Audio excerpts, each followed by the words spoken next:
Inutile de faire preuve d'originalité. Comme tout le monde, c'est par Shaft, le film de Gordon Parks, que j'ai rencontré le monde enchanté de la blaxploitation. Et surtout par Isaac Hayes, auteur d'un score imparable avec ce générique funk inoubliable qui se déploie sur des images new-yorkaises presque documentaires. J'avais contracté le virus et je savais que c'était pour la vie. D'autant plus que juste après, il y a eu Superfly avec la voix de falsetto du grand Curtis Mayfield que j'ai toujours adoré. Et cette scène de deal en image fixe, du grand art.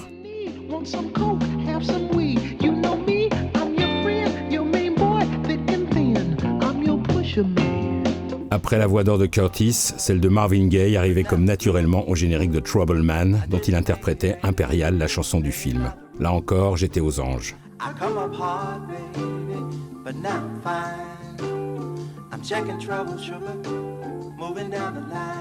Un peu plus tard, j'ai découvert Car Wash de Michael Schultz, dont la chanson interprétée par Rolls-Royce avait produit sur moi un effet de contamination immédiat, au point de me donner furieusement envie de laver des voitures. Et oui.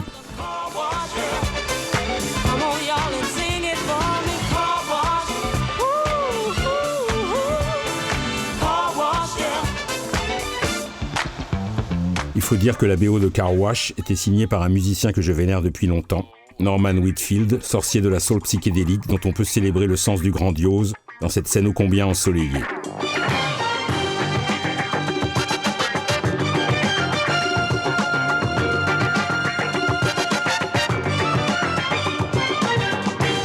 Dans le registre des classiques, il y avait aussi celui de Bobby Womack, Across the 110th Street, dans le film du même nom.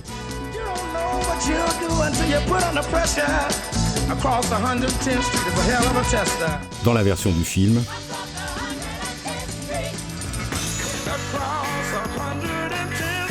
Puis dans sa version single un peu différente, reprise impeccablement par Tarantino au générique de Jackie Brown, sur cette image de Pam Grier, sur un tapis roulant devenant par la grâce de la musique un vrai tapis volant.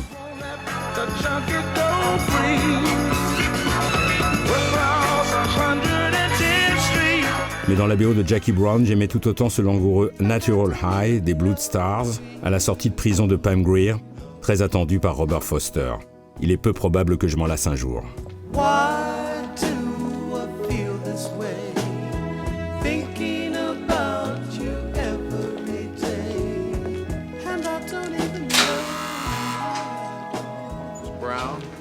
Bon, en parlant de Pam Grier, ça me fait bien sûr penser à Coffy, la panthère de Harlem, Sick, 20 ans avant, au milieu des années 70, avec la voix sensuelle et puissante de Didi Bridgewater, bien avant ses années jazz, sur la musique de Roy Ayers.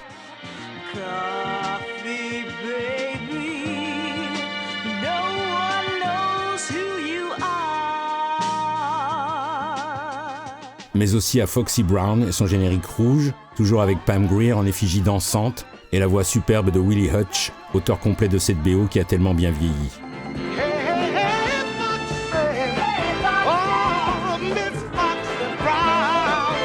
Dans mon périple au cœur de la blaxploitation, j'ai fini par recroiser Isaac Hayes, le générique de Truck Turner de Jonathan Kaplan, et franchement son funk était toujours aussi électrisant, je vous m'en dirai des nouvelles.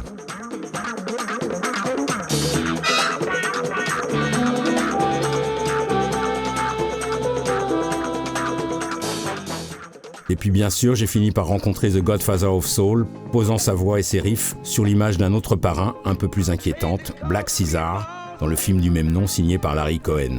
Pas mal non plus.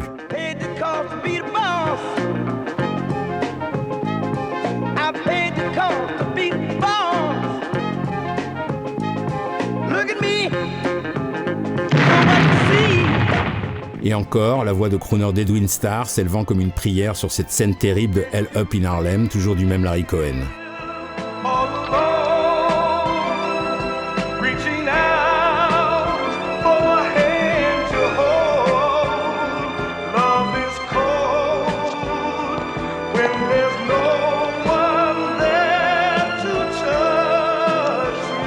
J'aimais énormément aussi une autre voix, celle de la méconnue Melba Moore, dans la chanson Black Enough de Cotton Comes to Harlem, dont j'aimais bien le titre original, Le Casse de l'Oncle Tom, réalisé par Ossie Davis.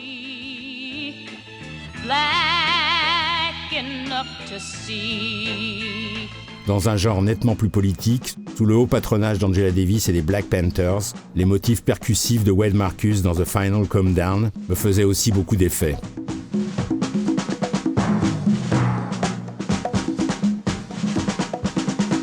Tout comme la chanson des Four Tops dans un nouvel épisode des aventures de John Shaft, Shaft in Africa, sur une musique de Johnny Pate.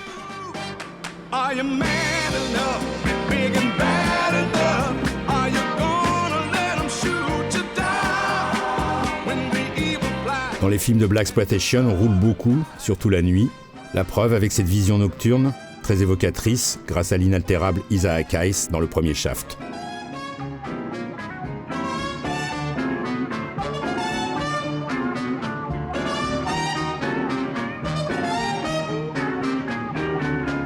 Dans le même style, cette autre virée nocturne dans Sweet Sweetback, le fameux film de Melvin Van Peebles dont il avait signé la musique, interprété par les futurs membres de Earth, Wind and Fire, était magique ou je ne m'y connais pas.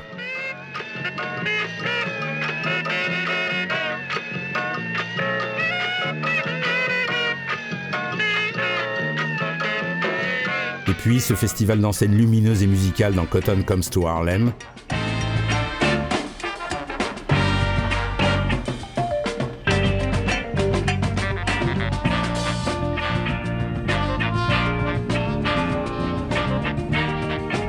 et encore le retour du grand James Brown dans la nuit lumineuse de Los Angeles, dans Slaughter's Big Rip Off. Encore une fois, j'avais envie d'y être.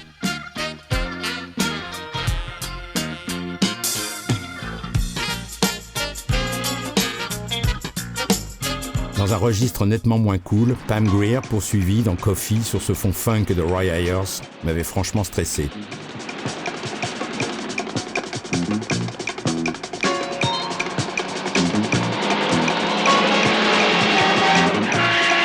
Quant à cette drôle de promenade dans Hell Up in Harlem, elle me faisait aussi un peu flipper, malgré la musique d'Edwin Starr.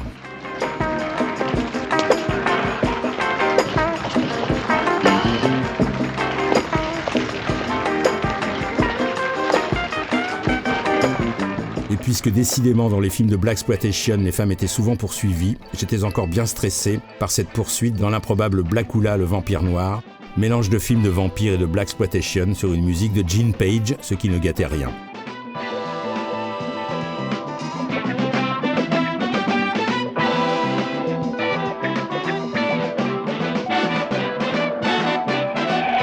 Mais enfin, certaines femmes ne s'en laissaient pas compter. You crazy.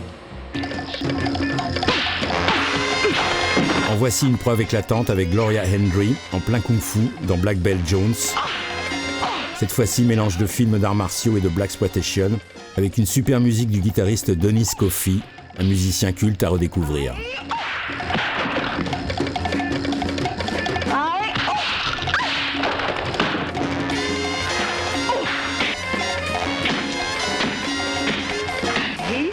Tamara Dobson ne s'en sortait pas mal non plus dans Cleopatra Jones, et la musique gorgée de soul du tromboniste de jazz J.J. Johnson, converti à la Blaxploitation dans les années 70.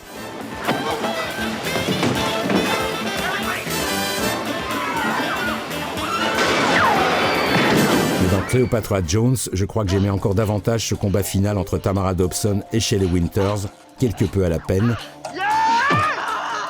toujours sous la houlette musicale de J.J. Johnson.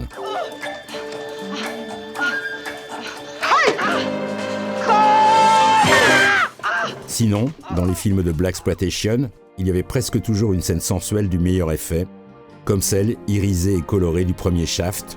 Musicalement, le grand Isaac était bien sûr à son affaire.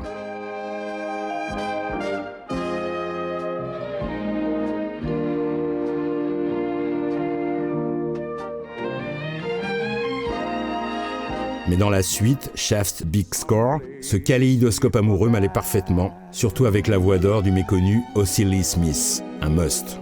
Don't mistake my smile, it just means I'm lonely. Love me till this day is past. Cela dit, dans Black Caesar, ce baiser et cette étreinte mis en musique par un James Brown soudainement assagi avaient aussi quelques atouts.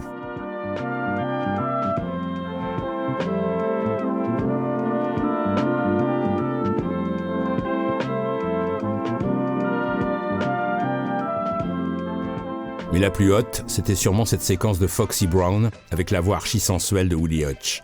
Difficile de rester indifférent.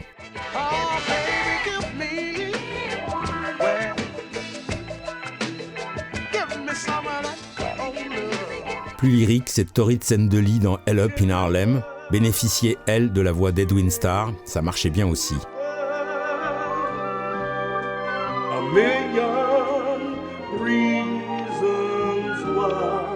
Et puis, évidemment, comme une apothéose, ce bain moussant dans Superfly, au son de l'intemporel Give Me Your Love de Curtis Mayfield, me mettait évidemment en extase.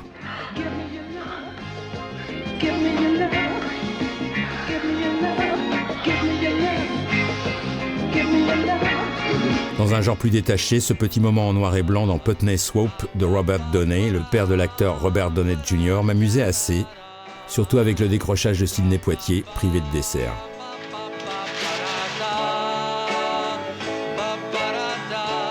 Nettement plus fétichiste, il y avait encore cette scène de pied du meilleur Aloi dans Ganja et S, et ses environnements psychédéliques assez expérimentaux.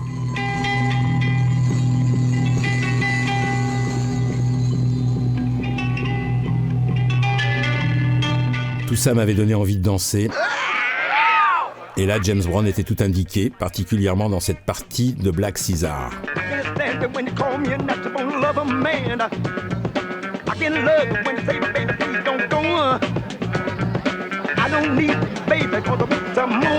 Dans un registre plus cuivré et plus coloré, cette chorégraphie imparable dans The Final Countdown avait quelque chose d'enthousiasmant.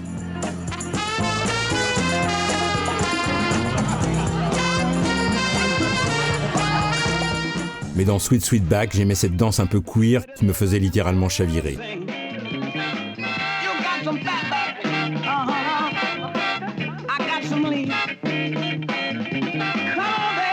Mais ma préférence allait encore davantage à cette chorégraphie de rue, dans une fausse pub du malicieux Putney Swope.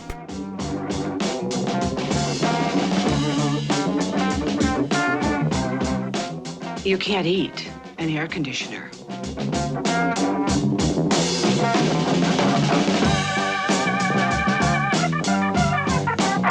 Une scène qui m'avait fait penser à cette danse furieuse au générique de Do the Right Thing sur Fight the Power de Public Enemy, avec Spike Lee en digne héritier de la Blaxploitation.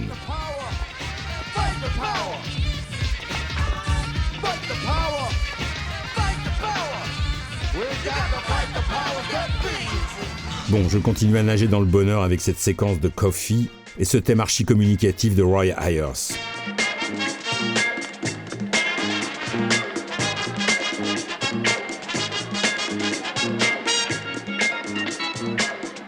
Sinon, sur scène, difficile de trouver mieux que cette performance de Millie Jackson, une de mes chanteuses favorites, et ses choristes, dans Cleopatra Jones.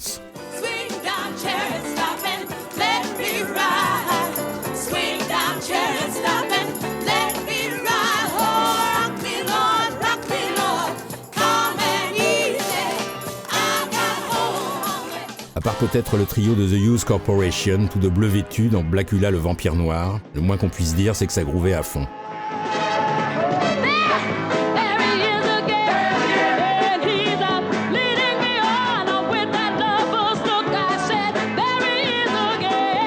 Purement instrumentale, cette extravagante chorégraphie dans Shaft Big Score avait aussi mes faveurs.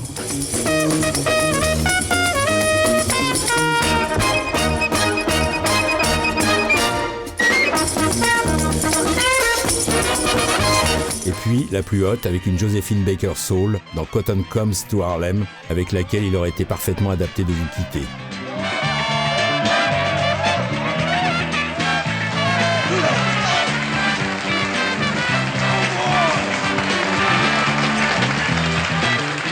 Sauf que, dans Superfly, il y avait mon idole Curtis Mayfield sur scène impériale en tenant le très percussif Pusher Man.